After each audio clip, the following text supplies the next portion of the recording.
8h07 em Campos, de volta com o Folha no Ar, ao vivo aqui pela Folha FM, em 98,3 do seu rádio.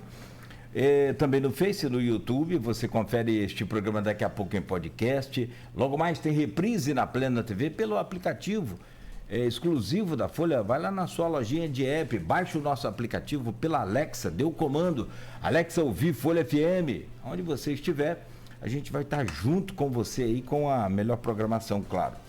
8h08, de volta com o Folha no Ar, no oferecimento de Proteus, Unimed Campos, Laboratório Plínio Bacelar, Vacina Plínio Bacelar, Rede Mariana de Postos de Combustíveis e Radmed Diagnósticos por Imagem. O tempo em Campos, depois da chuva ontem, deu uma refrescada, pelo menos aqui. Não, o sol agora firmou de novo, né? Apareceu, deu uma clareada, tinha amanhecido, havia... amanhecido com o tempo nublado, mas o sol agora aparece, mesmo que tenha previsão de chuva para hoje, a predominância aí do sol agora pela manhã. A máxima é de 33, a mínima de 23, agora faz 26 graus aqui no centro da cidade. Programa de hoje, conversando com dois advogados, a Priscila Marins e o Felipe Drummond, com a Luiz Abreu Barbosa na bancada. Falamos aqui no primeiro bloco sobre o caso do advogado que, numa petição e uma série de e-mails, fez aí várias ofensas e alguns crimes contra uma juíza em Campos, e o caso foi parar aí na justiça, tá na delegacia, enfim, comentamos sobre tudo isso aqui no primeiro bloco. E neste bloco agora, a gente separa para falar sobre um outro assunto também que é natural aí, o Brasil inteiro hoje acompanhando, pelo menos muita gente, os canais de notícias acompanhando o início do julgamento do chamado núcleo crucial, porque são 33 ofertados aí pela Procuradoria-Geral da República como responsáveis pela tentativa de golpe no Brasil. E hoje, então, começa pela primeira turma do Supremo Tribunal Federal esse julgamento com grande repercussão, não só nacional como internacional também. Dentre eles, hoje são Jair Bolsonaro, Alexandre Ramagem, Anderson Torres, General Augusto Heleno, Mauro Cid, Almir Garnier Santos, Paulo Santiago Nogueira. Hoje, então, são Walter Souza Braga Neto, Mauro Cid, Anderson Souza, Alexandre Ramagem e Jair Bolsonaro. Eu quero trazer o Aloysio Abreu Barbosa, que tem mais detalhes também sobre esse rito, né, do processo hoje, para a gente seguir nessa pauta. Aloysio, por gentileza. Eu posso pedir para colocar o fone de novo? Eu acho que o vento está batendo no microfone, está dando reverberação, por favor. Claro, vou botar aqui, peraí. Outra Priscila, pois não, Aloysio, por favor. Nogueira, você já adiantou aí, né, quem são as 8 pessoas hoje, né, que vão ter a denúncia da PGR avaliada pelo Supremo, para saber se ganha condição de réu ou não. Embora todos os especialistas apontem que, né, pela robustez da denúncia, isso parece ser quase certo, né, que vão ganhar condição de réu. Logicamente que entre eles está Mauro Cid, que é delator, né, e a condição dele de réu no que se refere a sentença deve ter alguma coisa comutada pela condição de delator, né? Agora o Brasil inteiro está e não só o Brasil, como a notícia repercute no mundo, né? O que esperar desse julgamento? A gente tem várias facetas para analisar, mas eu queria começar antes pela técnica, pela jurídica, né? E começo pelo Felipe, que é um criminalista. Estamos falando aqui de denúncia de crime, né? São, a saber, os crimes de abolição violenta do Estado Democrático de Direito, golpe de Estado, formação de organização criminosa armada, dano qualificado sobre o patrimônio da União e deterioração do patrimônio tombado. Começo com você, Felipe. O que esperar tecnicamente a partir dessas acusações do julgamento?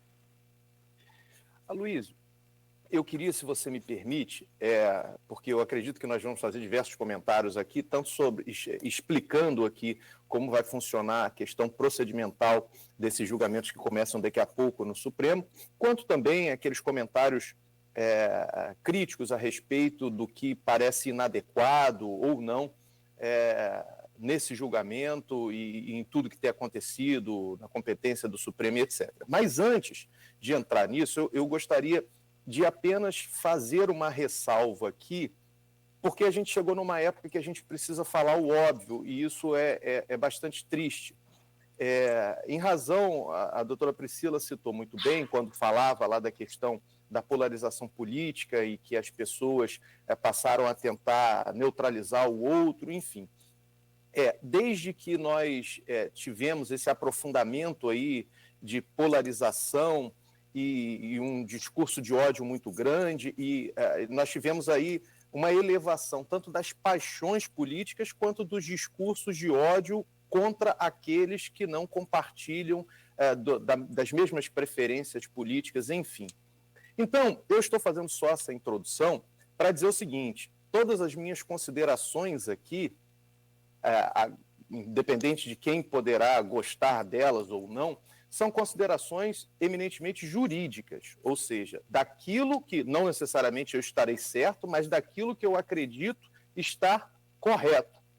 E neste julgamento, eu acredito, por tudo que já está configurado, eu acredito que existem muitas coisas incorretas, inadequadas, que violam a lei, que violam a Constituição. E aí, eu ainda fazendo um preâmbulo aqui, eu gostaria de dizer o seguinte: essa minha avaliação não tem absolutamente nada a ver com preferência política. Você, Aloysio, é uma testemunha disso. Anos atrás, quando nós tínhamos o juiz Sérgio Moro à frente da Operação Lava Jato, eu tive a oportunidade de algumas vezes, inclusive no grupo da Folha da Manhã do WhatsApp, em que a gente debate muitos assuntos, eu tive a oportunidade muitas vezes de dirigir críticas duras à atuação do Sérgio Moro, inclusive críticas duras à atuação do Supremo Tribunal Federal, que à época, é sempre importante lembrar, que à época avalizou todas as condutas do Sérgio Moro, especialmente aquelas decisões em que ele se entendia competente para julgar casos que não tinham absolutamente nenhuma relação com Curitiba, especialmente na questão territorial. Então, eram escolhidas questões de corrupção no Brasil afora, muitas vezes sem nenhuma conexão com a prova, e era julgado lá, muitas vezes por conveniência política. E diversas dessas questões que acabaram culminando lá com a condenação do presidente Lula, com reflexos políticos, etc. E sempre fui um crítico ferrenho disso, da mesma maneira que hoje também tenho muitas críticas a fazer com relação a esse julgamento. Mas agora, voltando para responder especificamente a sua pergunta, com relação à questão procedimental, né, nós vamos começar aí o julgamento, né, primeiramente, vai ser lido lá o relatório que o relator Alexandre de Moraes faz a respeito dos fatos, elencando ali tudo que foi dito pelas partes, as acusações, enfim. E aí as partes terão um tempo regimental para fazer a sua sustentação oral. Então, primeiro, a Procuradoria-Geral da República vai lá, oralmente, fazer uma exposição dos motivos pelos quais acredito que essas pessoas precisam ser processadas, precisam responder à ação penal, precisam que a ação penal, o processo criminal deve ser iniciado, e depois as defesas de cada um desses 8 também terão lá seus 15 minutos para que façam as suas argumentações. Algumas das questões que muito provavelmente vão ser debatidas antes mesmo do julgamento a respeito de se o processo deve ser iniciado ou não, ou seja, se a denúncia vai ser recebida ou não, são questões, por exemplo, sobre a competência da primeira turma poder julgar esse caso, ou se esse caso deveria ser julgado pelo plenário do Supremo Tribunal Federal. E aí, Aloysio, eu começo com a minha primeira crítica. eu penso que, primeiro, porque o artigo 55, inciso 1 do Regimento Interno do Supremo Tribunal Federal diz que é o plenário o órgão competente para julgar ações penais de crimes comuns contra presidente e vice-presidente da República.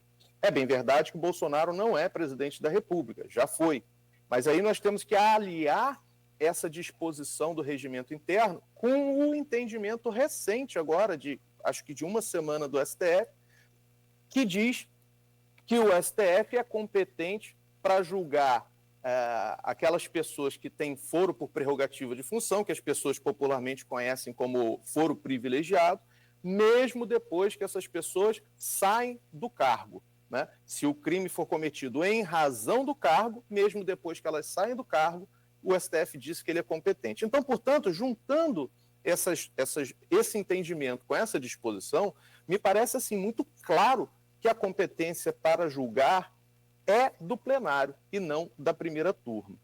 E, além disso, saindo só desse juridiquês, nós tivemos há um tempo atrás a questão do presidente, o Lula também. Não faz sentido nenhum que esse julgamento do Bolsonaro e dessas outras pessoas que foram acusadas seja num órgão segmentado do Supremo Tribunal Federal. Acredito eu que mesmo se não tivéssemos aqui uma disposição expressa do regimento interno, ser julgado pelo plenário daria muito mais legitimidade ao julgamento, permitir que todos julguem. E sendo muito sincero, por tudo que vi e pela experiência que tenho hoje de advocacia, eu não vejo a menor chance de, se esse julgamento for feito no plenário, de ter um resultado diferente do que haveria na primeira turma. Talvez possa haver alguma divergência, né? Mas aí eu faço uma segunda crítica. Todo julgamento criminal, ele deve acontecer, ele deve ser iniciado sem um propósito específico final do que ser obtido. Ele deve ser iniciado para julgar. A justiça criminal, e isso é muito importante dizer, sabe, Aloysio, aqui já vou terminar essas minhas considerações iniciais, mas eu acho que isso é muito importante dizer para as pessoas que estão nos ouvindo. A função principal da justiça criminal não é condenar. Nós temos uma percepção, a meu ver, muito equivocada de que fazer justiça é condenar. Claro, às vezes, sim, mas a condenação é uma consequência. A função principal da justiça criminal é garantir direitos, é preservar as garantias individuais, as garantias do acusado e permitir que este seja um julgamento justo, idôneo, imparcial. Né? Então, não se pode iniciar um julgamento fazendo estratégias, os magistrados, e nós vimos isso muito claramente na Lava Jato, em que nós tínhamos uma espécie de consórcio entre o Ministério Público e o juiz Sérgio Moro, o que, evidentemente, acaba com qualquer mínima ideia de justiça isenta. Não é? Mas agora, no caso atual, nós não podemos ter uma visão deste julgamento pensando, ora, se julgarmos na primeira turma, de repente o resultado pode ser melhor porque nós podemos alcançar uma unanimidade a favor da condenação mais para frente ou a favor do início do processo. Se há esse tipo, e eu não estou dizendo que existe, mas se há esse tipo de pensamento, nós já começamos com uma ideia de justiça absolutamente deturpada. Então não se está fazendo justiça, mas se está pretendendo justiçamento. Não acho que o resultado seria diferente, mas, até porque vence ali a maioria, né? Pouco importa se há um voto dissidente ou não. Mas o que eu quero dizer é que é preciso se iniciar um julgamento com a perspectiva e com a intenção de garantir direitos. Se ao final a conclusão da análise das provas é pela condenação, ótimo. Mas é preciso que haja, acima de tudo, a ideia de se garantir direitos. E aí fica a minha forte crítica a essas questões que estão acontecendo, que talvez a gente possa até aprofundar mais adiante aqui no nosso debate. As questões dos questionamentos, inclusive com base em outros juristas, né, eu vou trazer a seguir, mas porque de fato há, como você colocou algumas aí, e não é de ordem política, é de ordem jurídica mesmo, né? De uma normalidade jurídica, de uma paridade, né? Até com base no julgamento do presidente Lula, né, anteriormente. Mas, enfim, Priscila, os analistas acham que esse julgamento deve ter o seu resultado final em setembro. O que se quer claramente é que o resultado não interfira no ano eleitoral presidencial do ano seguinte, que é 2026. Mas se fala em setembro. E assim, eu não vou, como Felipe, não vou arguir motivo e tal, mas nós sabemos que os 2 ministros indicados por Bolsonaro estão na segunda turma, não estão na primeira. A primeira só estão os juízes indicados pelos presidentes anteriores a Bolsonaro, né? A saber, além do Alexandre de Moraes já citado aqui, Cristiano Zanin, indicado agora por Lula, Luiz Fux, indicado por Dilma, Flávio Dino, indicado por Lula, e Carmen Lúcia, não me lembro se foi Dilma ou se foi Lula. Carmen Lúcia. Mas, enfim, não são indicados por Bolsonaro, né? E o que se quer, como o Felipe parece querer, como o Felipe colocou, é a unanimidade. E, fatalmente, se fosse para o plenário, André Mendonça e Nunes Marques, indicados por Bolsonaro, poderiam, por exemplo, pedir vista, como agora fez o Fux com o processo daquela mulher que colocou o batom na estátua, né? Perdeu o mané. Enfim, como é que você vê isso? Perdão? A Carmen Lúcia. Foi Lula também. Foi Lula. Carmen Lúcia foi Lula. É uma turma de juízes não indicados por Bolsonaro, não tem ninguém, todos os outros estão na segunda turma, né? Perdão, Priscila, como é que você vê?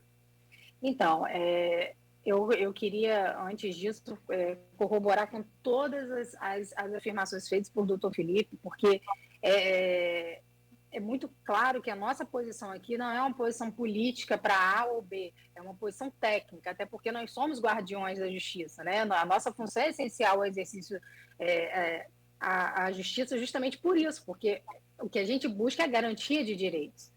E, nesse caso, quando você fala assim, tem-se a expectativa de que esse processo seja julgado ainda este ano para que ele não influencie o processo eleitoral do ano que vem. Você já está influenciando o processo eleitoral. Você parar para pensar, você já está influenciando. Porque o que acontece? Hoje, o que vai começar a julgar, na verdade, não é o mérito da ação. A gente não está discutindo agora se Bolsonaro é ou não é culpado pelos atos, se ele participou ou não participou do golpe, se ele foi o organismo central do golpe, foi quem comandou. Não estamos julgando isso. Nós estamos apenas, como o doutor Felipe bem pontuou, verificando se há elementos suficientes para que a denúncia seja, para que ele ainda vire réu. Ele virando réu, o que acontece? Você tem todo um processo que tem que ser observado. Você tem oitiva de testemunha, você tem defesa, você tem recursos que podem ser colocados no curso do processo, e perícias, enfim, várias coisas que é humanamente impossível dizer que isso até setembro esteja julgado. Pela ordem natural das ações penais e dos julgamentos no Brasil, não é assim que funciona. A menos que a gente já... Travou de vez aí, Priscila. Agora travou de vez a Priscila. Vamos tentar ver se a gente consegue... Priscila, travou de vez aí. Eu não sei se você... Agora restabeleceu? Vamos lá, então. Então, na verdade, onde que eu parei? Onde que parou? Que não é bem assim que acontece no Brasil, Sim, falava sobre essa agilidade. Sim, essa rapidez ela não existe no Brasil, né? Até pelo nosso próprio organismo jurídico, né? O nosso ordenamento jurídico que prevê fases, né? Que precisam ser respeitadas e prazos que precisam ser respeitados. Então, acho muito complicado fixar uma data para um julgamento, muito complicado mesmo. Fixar uma data para um julgamento agora, do meu ponto de vista, é extremamente temerário e contrário à garantia dos direitos do acusado, que ainda nem é acusado, né? Das pessoas que seriam ou não acusados. Então, eu vejo como o doutor Felipe bem falou também, aí a questão das pessoas, existe um julgamento que já é feito pela internet, pela mídia, existe a polarização e existe várias críticas a esse julgamento do STF, inclusive da própria posição do ministro Alexandre de Moraes, porque além dele ter sido a pessoa onde uma das ações está sendo direcionadas contra a pessoa dele, ele agiu dentro desse processo, o doutor Felipe pode falar com muito mais propriedade que eu, porque é criminalista, ele agiu como não só como julgador, mas como condutor de uma investigação. Né? Ele assumiu 2 papéis que, na verdade, não são papéis que a gente deveria aceitar para um próprio julgador, porque tira a imparcialidade. E não basta ser imparcial, você tem que mostrar que você é imparcial também.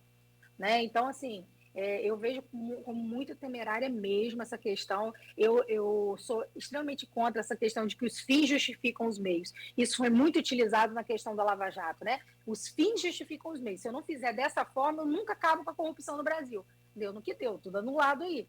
A gente vive num Estado democrático de direito, gente. A gente vive num país que é regido por leis, por regras. E essas regras precisam ser seguidas, principalmente por aqueles que são guardiões dessa regra, como é o STF. A gente não pode ultrapassar isso por questões políticas, por sentimentos, ainda que seja para defender. Não existe você defender a democracia acabando com o Estado democrático de direito. Entende? Então, assim, independente de questões políticas, questões técnicas, jurídicas e principalmente de garantias, elas precisam ser observadas para que você tenha um julgamento que faça um efeito duradouro. Porque o que acontece? A gente viu que o julgamento da Lava Jato influenciou a eleição do ano em curso, obviamente influenciou, e influenciou a outra, quando ela foi, na verdade, afastada, toda aquela questão do Lava Jato, Lula solto, ela influenciou a seguinte. E o que a gente pode garantir que não vai acontecer novamente o mesmo cenário? Se a gente não observar os trâmites corretos, se a gente começar a pular fases, a agir como os fins justificam os meios, eu posso fazer, porque senão eu não encontro, a situação é atípica. Entende? Até pelas pistas que Sérgio Moro deixou, você não entende a Lava Jato se não tiver acesso a 2 coisas. Primeiro, a Mãos Limpas da Itália. E segundo, o filme Os Intocáveis. Ele usa a frase do filme o tempo inteiro, né? Ele usa a frase do filme o tempo inteiro. É uma junção aí da Operação Mãos Limpas na Itália com um grande clássico do cinema, né? A prisão de Al Capone, o Brian De Palma, Os Intocáveis. Enfim, mas aqui no nosso presente, o Felipe evocou também eu me permito fazer o mesmo, que é a busca da isenção e da análise fria, técnica, objetiva, ela também tem que fazer parte do jornalismo, assim como do direito. Não é segredo para ninguém a minha posição pessoal, enquanto opinador, sobre o governo Bolsonaro, sobre o bolsonarismo. Nunca escondi isso de ninguém. Agora, uma coisa é o que eu penso politicamente de alguém, outra coisa é como eu acho que essa pessoa deve ser julgada. A lei existe para julgar quem eu gosto e quem eu não gosto da mesma maneira. Senão não é lei. Senão não é lei, é vingança. Como o Felipe colocou, é justiçamento, não é justiça. Né? A questão de Moraes, logicamente que não vai voltar, a gente sabe disso. Como diria o Rui Barbosa, o Supremo erra por último, né? E é difícil, ainda que talvez um tribunal penal de Haia, uma ONU possa fazer alguma observação, mas não vai ter poder de mudar o que foi definido pelo Supremo, né? Alexandre de Moraes, você está aqui, 2 juristas, para não ficar nas minhas próprias considerações, eu vou citar aqui o Mairovitch, Walter Mairovitch, que é ex-procurador ex-procurador não, aposentado, né, do TJ de São Paulo, colunista da UOL, comentarista da CBN. Ele coloca aqui, abre aspas, a prova de que queriam matar Lula, Alckmin e Moraes. Ora, não dá para querer que ele seja imparcial. Ele está envolvido nisso. Dá para ele travar as emoções. Não. Um segundo ponto que me parece fundamental e é um problemaço, diz respeito à velha regra do princípio constitucional do sistema acusatório. Não existe juiz de instrução, e Moraes foi um. E leio também aqui a opinião do Airi Lopes Júnior, doutor em Direito Processual Penal, professor da PUC do Rio Grande do Sul. colocou em entrevista à BBC Brasil, abre aspas, o ministro Alexandre deveria se dar por suspeito e não deveria participar desse julgamento. Não só porque já instruiu esse caso, então ele está contaminado, juridicamente falando, mas também porque existe uma suspeição dele, dada toda aquela circunstância de ameaça em relação à vida dele. É inequívoco que ele foi afetado pelo fato, ele era alvo do golpe. Então seria muito interessante salutar para a própria jurisdição que ele se afastasse. Como é que você vê? Começa agora em ver como é que você vê isso, Priscila, a questão de morais específica, para passar para o Felipe. Então, como eu já disse, o ministro Alexandre, de fato, ele tá é humanamente impossível, gente. A gente separar a questão jurídica da questão pessoal quando a gente é alvo de uma ação, né? Ele é alvo da ação, né? A partir do momento que eu sou alvo, eu sou suspeito. Eu entendo que o ministro Alexandre de Moraes está suspeito nessa ação para conduzir, e principalmente porque eu vejo um atropelo ali quando ele assume papel de investigador também, de condutor da investigação. E isso foi muito criticado pelo ministro Marco Aurélio em diversas decisões, né? E parece que agora há um véu que tapa tudo isso para justificar que o ministro Alexandre de Moraes faça a condução do processo. Obviamente que a pessoa que teve a vida, né, devassada, com escutas, com câmeras seguindo, né, monitorando seus passos para que houvesse um assassinato àquela pessoa, é óbvio que ele vai querer buscar justiça. E essa justiça que ele vai tentar buscar, obviamente, que ele, vez ou outra, humanamente impossível você manter a questão processual nesse sentido, entendeu? Então, no meu ponto de vista, essa questão, e uma das críticas que eu faço a esse julgamento é a presença do ministro Alexandre de Moraes, sem dúvida nisso, justamente por conta da ligação dele, muito íntima com o caso, né? Então, assim, é o que a gente estava falando mais cedo sobre a questão do advogado que falou aquilo na petição. Por quê? Porque ele estava advogando em causa própria. E aí o que acontece? A emoção toma conta da razão. A gente está falando da mesma coisa. Percebam que a gente está falando da mesma coisa. Só que numa situação bem mais grave, porque a gente está falando de uma investigação de abolição do Estado Democrático de Direito, de um golpe de Estado, né? De uma questão muito maior, que devia ter uma isenção muito maior. Não estou dizendo aqui que o ministro Alexandre de Moraes não está sendo isento, mas estou dizendo que não precisa só ser imparcial, eu preciso demonstrar imparcialidade. E demonstrar imparcialidade é saber recuar também e dizer o seguinte: olha, eu estou envolvido, eu sou alvo, então eu não posso julgar alguém que fez algo contra mim. Imagina, como que a gente pode aceitar isso? E eu estou falando aqui de uma maneira bem simples, para que todos os ouvintes possam entender, né? Porque o que acontece? Muitas vezes, quando eu criticava as condutas adotadas na Lava Jato, as pessoas me chamavam de você é de direita, você é isso, você é aquilo, você é de esquerda. E agora, quando eu critico algumas coisas nesse julgamento, porque você é Bolsonaro. Gente, não é questão de ser Bolsonaro, não é questão de ser Lula, é questão de ser justiça. É você querer que aquilo tudo que você prega, que você luta, seja colocado em prática. Sabe por quê, Luiz? A partir do momento que você abre uma exceção, porque o crime é grave, porque o crime ganha repercussão nacional e internacional, você permite que aquele cidadão simples da sociedade passe pelo mesmo julgamento. E muitas vezes esse cidadão simples não tem dinheiro para pagar os melhores advogados. E você faz como? Se você tem um precedente enorme que ampara uma conduta dessa. A gente não pode aceitar isso. Quantas pessoas foram condenadas em situações idênticas à Lava Jato? E quantas condenações caíram após a Lava Jato? O Estado do Rio é um exemplo, gente. Até quando? E isso as pessoas não pensam, mas isso custa dinheiro também, dinheiro nosso como contribuintes, porque a gente que financia o Estado, né? Os nossos impostos financiam o Estado e financiam a justiça também, porque a gente paga custas processuais, né? Existe um orçamento do governo federal que vai também para a justiça. E aí, a gente move a máquina pública toda, faz uma ação, julga uma ação, e depois de alguns anos essa ação toda cai e o serviço todo é jogado no lixo? Como que se justifica isso para uma população? Será que esse é o papel da justiça? Será que não seria melhor esperar, né, e seguir os passos direito e seguir o que a legislação manda? Ué, o STF não é o guardião da Constituição Federal? Como agora pode afastar dele uma guarda em prol o Estado Democrático de Direito, a preservação do Estado Democrático de Direito permite? Não permite. Não permite.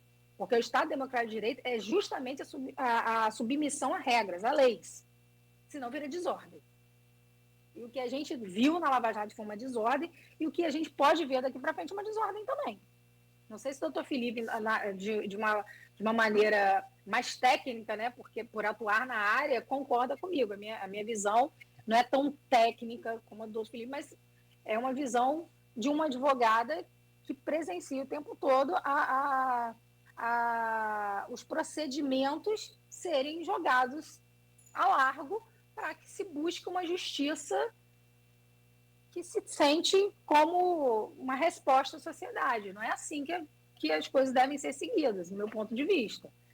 Priscila, se você foi chamada de esquerdista antes, é chamada hoje de bolsonarista, bem-vinda, porque eu consigo ser chamada na mesma postagem de comunista e de direitista, né? É uma coisa realmente revela, na impossibilidade de sermos a mesma coisa ao mesmo tempo, revela mais de quem nos classifica do que sobre nós mesmos. Né? Mas, Felipe, deixa eu colocar, além da questão do Moraes, deixa eu colocar que vamos lá, o processo de Lula, a condenação de Lula na Lava Jato, ela foi anulada por dois motivos. Primeiro, a questão de foro, que você já levantou aqui, né? Por que Curitiba tinha que julgar crimes que foram cometidos em outras jurisdições, né? em outras comarcas? Supostamente teriam sido cometidos. E a segunda foi a questão da parcialidade. A parcialidade é que estamos discutindo aqui, a questão de Moraes. Mas a questão do foro também. E aí, de novo, eu vou ler aqui, permito ler aqui, abre aspas, o Supremo, quando fixou sua competência no julgamento sobre foro especial, disse que ele queria julgar o quê? Pessoas detentoras de cargos políticos, apenas quando o crime for praticado durante o exercício do cargo. Olha, vamos fazer uma analogia grosseira até. O Lula foi acusado na Operação Lava Jato, depois de sair da presidência, por fatos, em tese, ocorridos contra o presidente. E Lula foi julgado onde? Em primeiro grau. Né? É o que coloca também aqui o Ari Lopes Júnior. Como é que você vê esses dois pontos? Aloysio, eu primeiro quero até parabenizar aqui a doutora Priscila pela sua lucidez nas suas colocações, né? De uma maneira muito clara, muito compreensível para o público em geral. Acho que ela foi pontual, foi muito precisa, e eu concordo em absoluto com tudo que foi dito.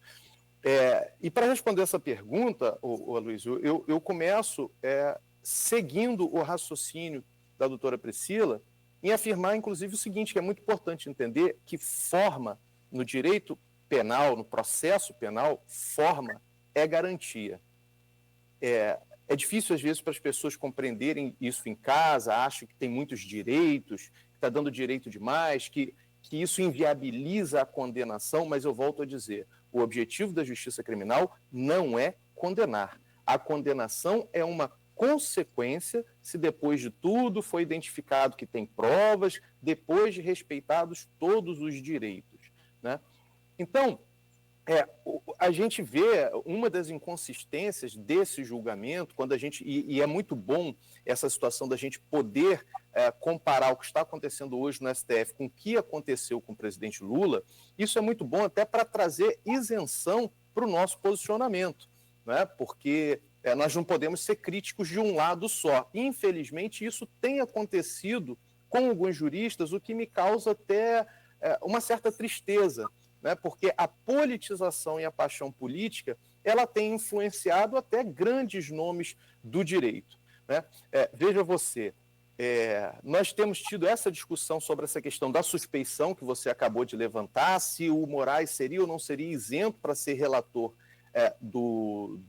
desse processo, e eu tenho visto grandes juristas dizendo o seguinte, não há, dando uma das suas justificativas, ele dizendo o seguinte, não há impedimento para o Moraes, quando nós estamos falando, na verdade, de suspeição e não de impedimento, só para as pessoas entenderem, é porque o Código de Processo Penal traz situações claras, objetivas, já descritas do que seria impedimento, que proíbe o juiz de atuar no caso, e traz outras situações que trata de suspeição, que é aquele caso que indica a parcialidade do juiz. E aí algumas pessoas dizem o seguinte, olha, esse plano que para abolir o Estado Democrático de Direito, para dar um golpe de Estado, que teria como seu meio atentar contra a vida, dentre outras pessoas, do ministro Alexandre de Moraes, o ministro não é sujeito passivo, ou seja, não é vítima direta deste crime. Como ele não é vítima direta deste crime, ele não é parte nesse processo. Como ele não é parte, ele não está impedido de julgar. Olha, não precisa ser técnico no direito para perceber que isso é de uma formalidade irracional. É óbvio, como disse a doutora Priscila, que este indivíduo que viu um planejamento, um suposto planejamento, não é, como está ali na acusação, para tirar a sua vida, é evidente que este indivíduo fica sugestionado e fica tendencioso. E eu vou ser um pouco mais ousado que a doutora Priscila, e eu acho, sim, que há claras demonstrações de que o ministro Alexandre de Moraes é parcial, assim como era o juiz Sérgio Moro. E o maior indicativo disso é o fato dele insistir em querer ser o juiz, ser o relator do caso, participar do julgamento, porque ele sequer deveria participar do julgamento, não se trata apenas de não ser o relator, ele sequer deveria participar do julgamento. Mas o fato dele insistir nisso, de mover recursos para que isso seja possibilitado dentro do Supremo Tribunal Federal, isso mostra que ele tem um objetivo. Né? E se o juiz tem como objetivo necessariamente julgar aquele processo, mostra que, no mínimo, ele tem interesse no desfecho daquele processo. E juiz algum pode ter interesse no desfecho do processo. No caso do presidente Lula, por exemplo, nós tivemos lá a compreensão do STF àquela época, né, lá em 2018, o STF teve uma compreensão de que o foro prerrogativo de função ele era determinado, ele existia apenas quando aquela autoridade praticava o crime em razão do cargo e durante o exercício do cargo, do mandato, enfim. Se o sujeito saísse, deixasse de exercer o cargo, já não seria mais competente o tribunal ali, seja o STF, o STJ, qual fosse. E agora nós temos, não coincidentemente, à véspera do início desse julgamento, uma mudança de compreensão na jurisprudência do STF que não teve, isso é muito importante dizer, não teve uma alteração significativa na composição do STF. É muito comum que a jurisprudência dos tribunais mudem quando há uma alteração significativa na sua composição. Porque, afinal de contas, um juiz pensa diferente do outro. Normal, não tem problema nenhum. Ou quando há um amadurecimento com relação a determinado fato, ou acontece um determinado fato social que leva a uma reflexão, e as pessoas, aqueles magistrados, chegam à conclusão que aquele entendimento que antes eles tinham estava incorreto. Mas às vésperas desse julgamento, o STF estabelece o entendimento de que não, de que agora há a perpetuação da jurisdição, ou seja, o indivíduo comete o crime em razão do seu cargo, ele deverá ser julgado com foro de prerrogativa de função, ou seja, por aquele tribunal, ainda que ele não esteja mais naquele cargo. Não precisa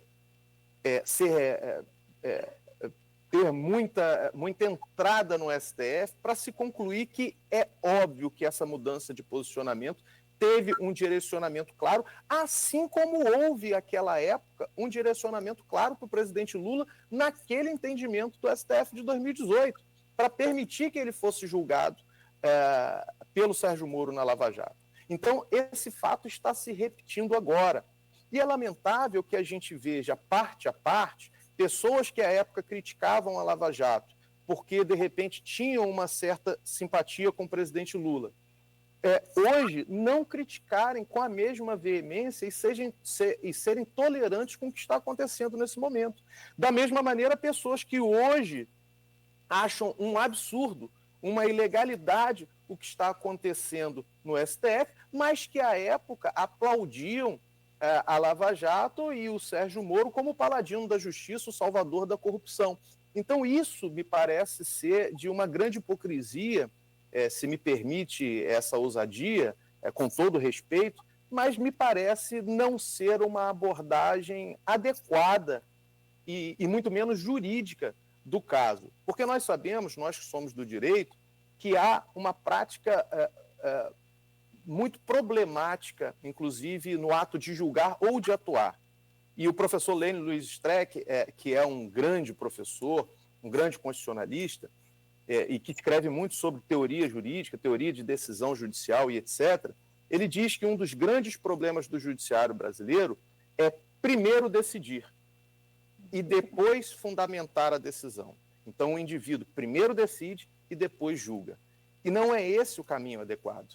Primeiro é preciso se garantir direitos e só depois se chegar à conclusão em razão do caminho necessariamente a ser percorrido. É isso que é a justiça criminal em Estado democrático de direito. O Estado democrático de direito não é apenas assegurar eleições livres, né? O Estado democrático de direito é garantir direitos para as pessoas. E uma dessas garantias fundamentais é garantir que as regras do jogo não sejam mudadas de acordo com o interesse que se tem de quem deve ganhar o campeonato, né?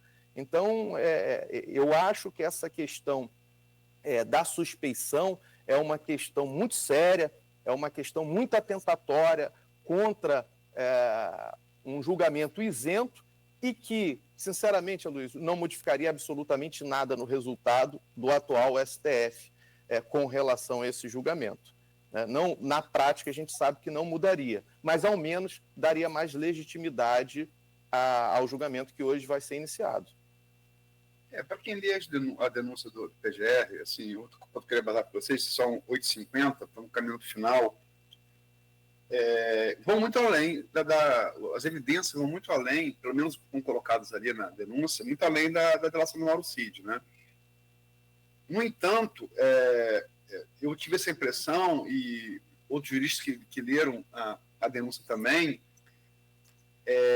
o que está muito evidenciado, e aí não é testemunho de alguém, é mensagem de texto, né, conversa de Telegram, conversa de WhatsApp, é a ligação desse núcleo duro que vai ser julgado hoje com as ações, tentativa de golpe de Estado em novembro e dezembro do ano passado, de 2024.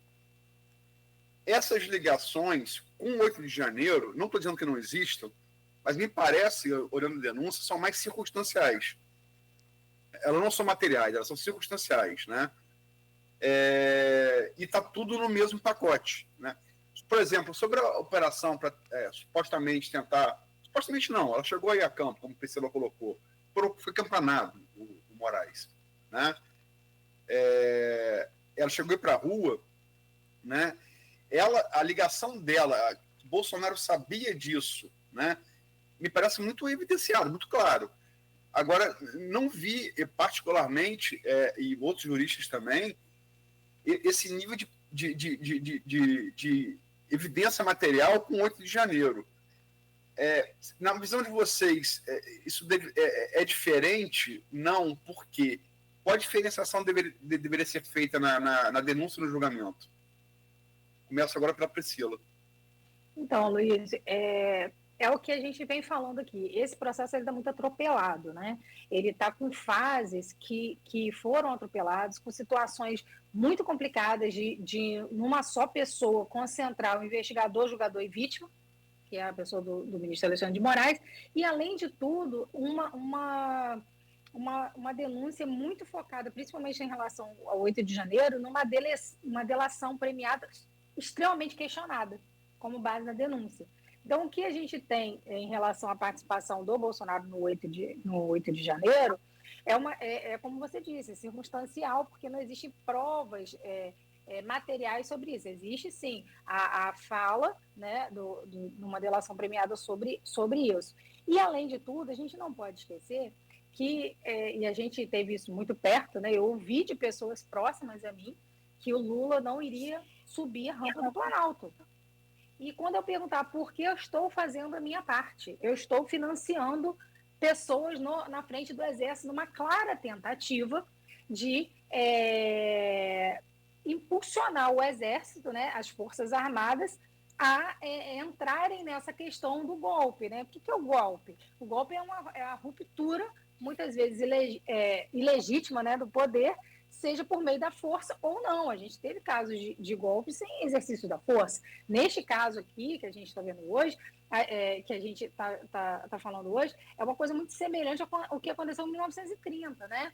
No caso Prestes, quando você não aceita o resultado das eleições e impede a posse do ganhador. E, na verdade, o que acontece? Era isso que se pretendia.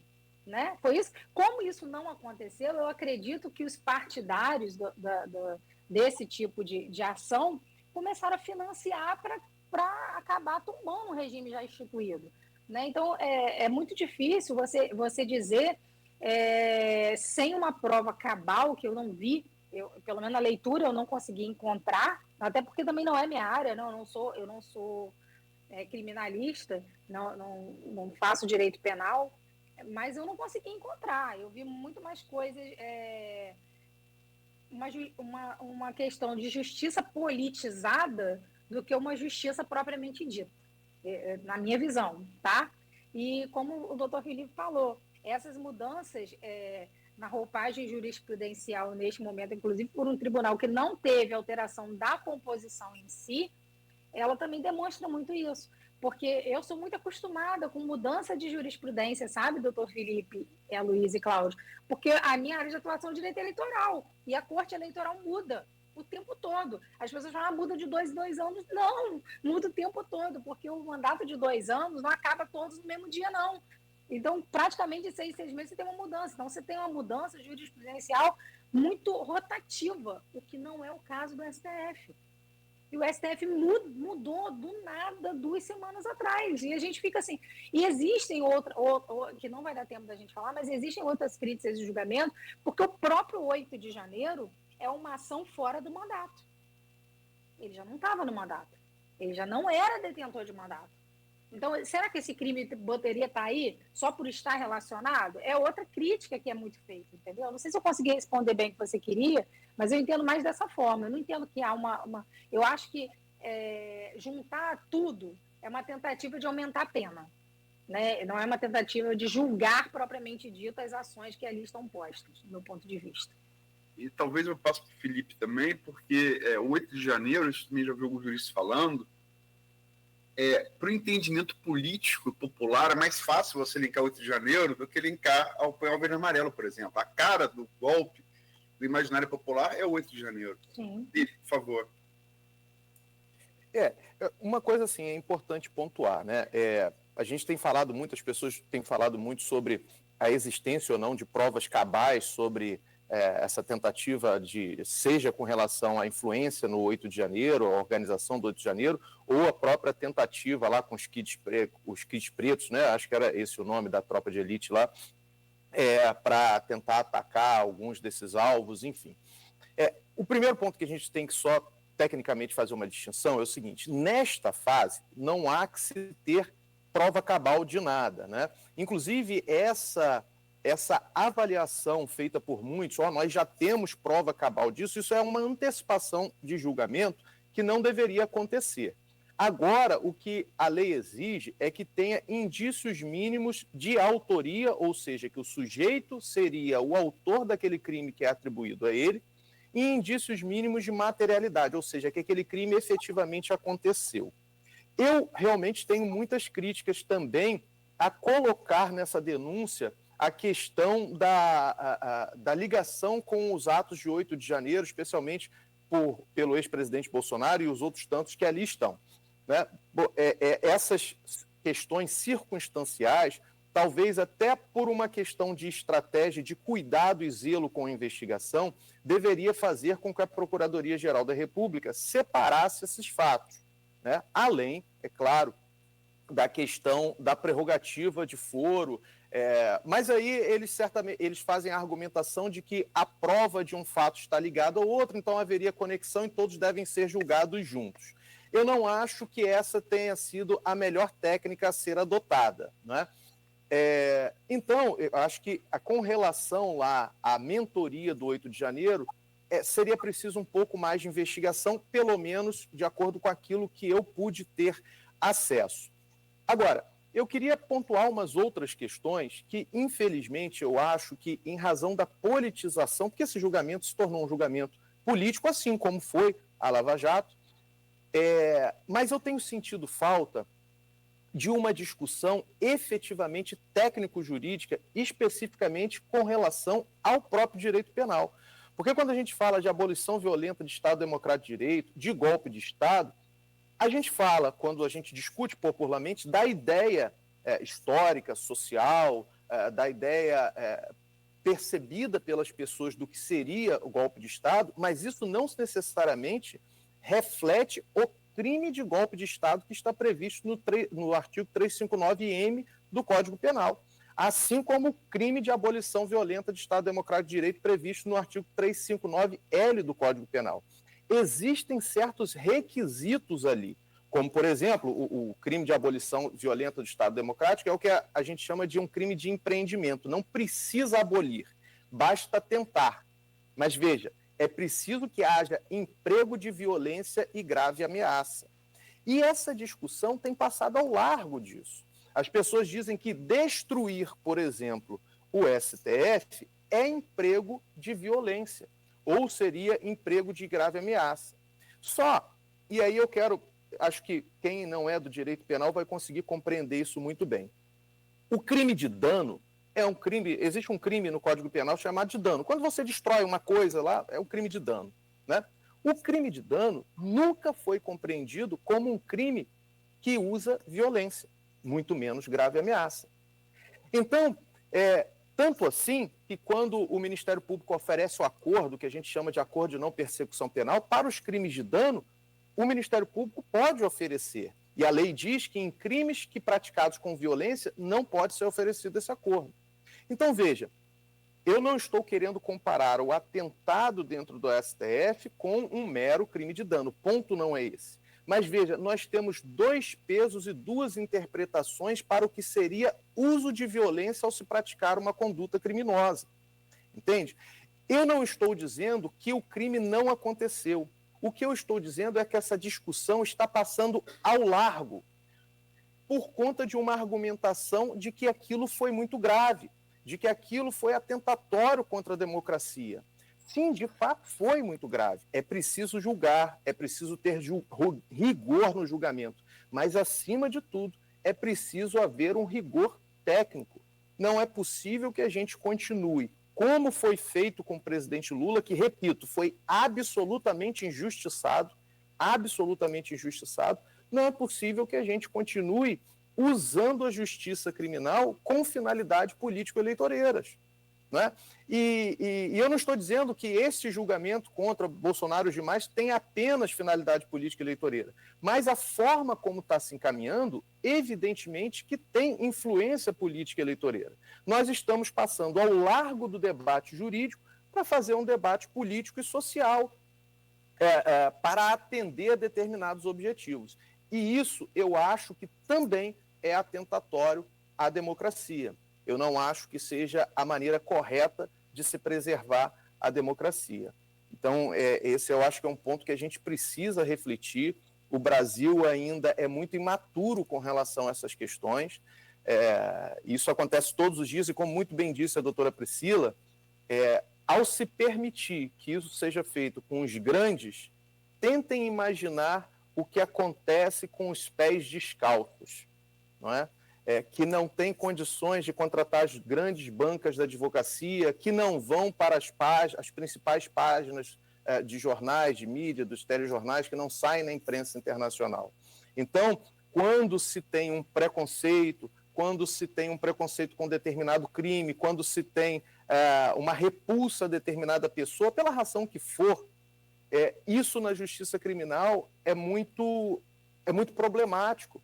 E se as regras são subvertidas no STF, diante de tudo e de todos, o que não acontece no nosso dia a dia atuando junto à justiça criminal nos juízos de primeira instância, especialmente com relação àquelas pessoas mais vulneráveis, entende? Então, eu queria fazer, acho que a gente está se encaminhando aqui para o final, eu queria deixar nas minhas últimas palavras essas reflexões. Acho que nós não, e aqui estou me incluindo, mas acho que todos nós precisamos amadurecer muito no nosso papel civilizatório enquanto brasileiros. Todos nós temos o direito e devemos ter preferências políticas, né? Devemos lutar dentro da civilidade e urbanidade por nossas preferências, mas a gente não pode permitir que isso influencie uma atitude de Estado da justiça criminal, que é a parte mais sensível do judiciário, que é aquela que pode tirar a liberdade das pessoas, né? Que é aquela que impinge uma mancha na vida das pessoas, porque, veja, Luiz, o simples processo criminal que é instaurado para ver se alguém será condenado já é, por si só, uma espécie de sanção a qualquer pessoa. Basta procurar qualquer um que tenha sido processado criminalmente para ver que isso é uma verdade. É um processo duro e é preciso um pouco mais de cuidado para lidar com essa situação. Eu sinto falta, não acredito que haverá nesse julgamento um debate jurídico como deveria, e acho que isso que nós estamos fazendo aqui é importantíssimo, porque a gente fala no meio acadêmico que uma das funções dos operadores do direito, dos advogados e dos escritores, dos pensadores, dos pesquisadores em direito, é criar, talvez as pessoas não vão compreender muito bem isso, mas é criar constrangimento epistemológico, ou seja, criar um constrangimento de conhecimento nos tribunais. Então, por mais que os tribunais estejam decidindo da maneira eventualmente inadequada, cabe a nós, enquanto críticos, enquanto membros da sociedade civil, criticarmos fundamentadamente e de maneira civilizada para tentar mudar esse tipo de atuação, né? E isso eu acho que é um papel importantíssimo que cada um de nós tem que exercer, tendo em mente sempre a ideia de justiça isenta e não a ideia de privilegiar esta ou aquela corrente política. Muito bom. São 9h05, a gente tem que, de fato, encerrar o programa, mas assim, acho que vale só destacar aqui, nesse momento tão polarizado, a gente poder contar com dois advogados imparciais e com experiência para analisar esse caso, é interessante aqui para a gente jogar um pouco de luz aí. Eu fico seguindo lá, eu tenho conta no X, né, no antigo Twitter, uso muito. Rapaz, mas ali o negócio é tenso, né? Porque, principalmente depois de Elon Musk, a coisa ali é porteira aberta, né? Então, uma rede, me parece que muito mais de propagação de ódio e de polarização pelo mundo afora. E aqui no Brasil também não é diferente. Então, é bom poder contar com vocês aqui, jogando essa... Apesar de que, durante o programa, vocês vão oscilando com os comentários, porque a independência é isso mesmo, né? Uma hora você tem que falar de um lado, outra hora de outro. E o pessoal que fica aí só nos haters fica meio perdido. Será que ele é Lula agora? Será que agora ele é Bolsonaro? Será que... Né? Fica meio que perdido. Mas acho que é isso, o debate é isso, a conversa é essa, o propósito é esse, é a gente tentar, de forma mais imparcial possível, né, jogar um pouco de luz aí nesse debate para que as pessoas entendam. De fato, ainda tem Muitos, você vai lá na conta dele, o que tem de seguidor apaixonado por Moro e que o tratam ainda como paladino da justiça brasileira, é um negócio impressionante. Mas olha, agradecer muito a vocês, vamos acompanhar aqui amanhã esse mesmo tema, aliás, esses mesmos temas serão trazidos de volta aqui a essa bancada, né, no Folha no Ar, para a gente debater, para a gente entender, e aí já com alguns incrementos do que foi hoje o dia, né, do que vai ser hoje e amanhã do que foi. Mas agradecer muito a vocês pela presença aqui. Priscila, muito obrigado mais uma vez por estar aqui conosco. Bom dia para você, né? Sempre bom contar com você aqui. Eu que agradeço essa manhã de muito conhecimento, né? E é muito bom falar, e queria deixar como mensagem final o seguinte: eu posso até não concordar com o que você diz, mas jamais vou impedir que você diga aquilo que você quer dizer, né? Porque é isso que é o espírito da democracia, do meu ponto de vista.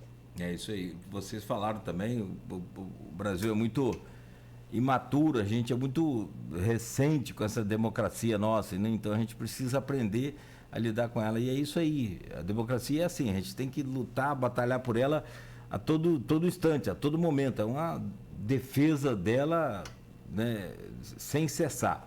Meu caro Felipe Drummond, bom ouvi-lo também.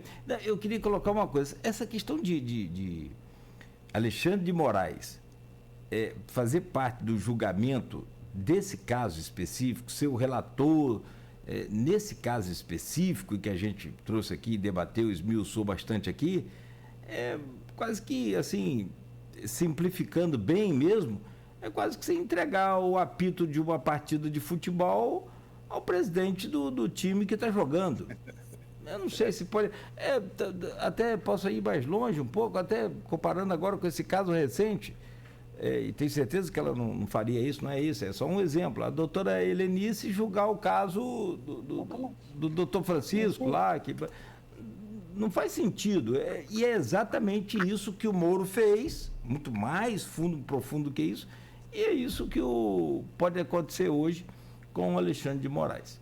Mas eu quero te agradecer, Felipe, por hoje. Muito obrigado mais uma vez. Honra, sempre bom recebê-lo aqui também. Muito obrigado, eu que agradeço, Nogueira, agradeço a Luísio. Muito obrigado pela participação conosco, doutora Priscila. Foi uma honra estar aqui junto nesse debate e foi muito engrandecedor para mim. Eu espero aí ter colaborado com o debate. E eu acho que é exatamente isso que você falou, Nogueira. É como se a doutora Helenice estivesse julgando agora o advogado que nós falamos aí na primeira parte aqui do nosso programa. E não está muito longe disso, porque eu não sei se vocês se recordam daquele tapa no rosto do Alexandre de Moraes lá na Itália, e que não se sabe por que o STF passou a ser competente para julgar aquele fato. E a prerrogativa de função no Brasil, ela é estabelecida pelo autor do crime, não pela vítima. Então, é uma coisa assim que não encontra respaldo em lugar absolutamente algum, né? Então, a gente precisa ter essa reflexão, mas, como sempre, a gente precisa ter, como bem disse a doutora Priscila, a gente precisa ter também um lugar de escuta. É muito importante que a gente tenha escuta, que a gente compreenda o que está acontecendo, que a gente observe o que o outro passou. E talvez, se a gente tivesse essa visão mais aguçada, a gente estivesse evitando esses problemas, porque hoje os dois lados da polarização política que nós vivemos passaram ou passam por circunstâncias muito parecidas e que não são boas para ninguém. Quer dizer, se nenhum desses lados apoiassem essas investidas à margem da lei contra os seus adversários políticos, talvez nós enfraqueceríamos esse ímpeto de justiçamento ou de se fazer política por meio da justiça criminal. Então, eu acho que a gente precisa escutar um pouco mais, respeitar um pouco a posição adversária e não fazer os nossos debates e marcar nossa posição com justiçamento ou com ilegalidade. Isso é muito importante para todos nós.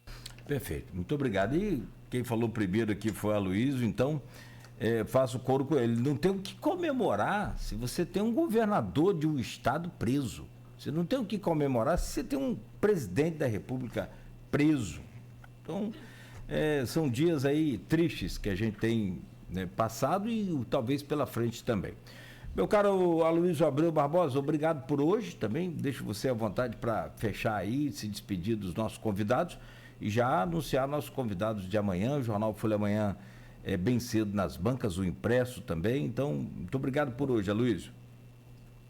Obrigado a Priscila, Felipe, a você, Beto na técnica, sobretudo ao ouvinte, telespectador pelo streaming, né?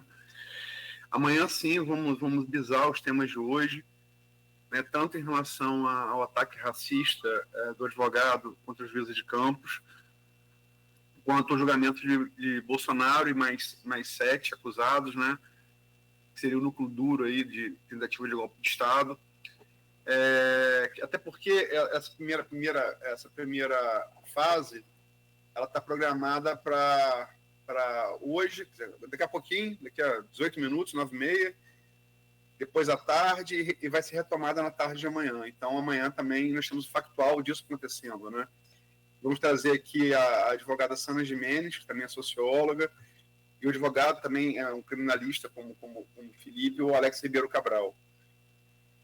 Agradecer, eu acho que, assim, sobretudo porque eu acho que a gente conseguiu debater aqui sem paixão, né? Eu acho que pela razão.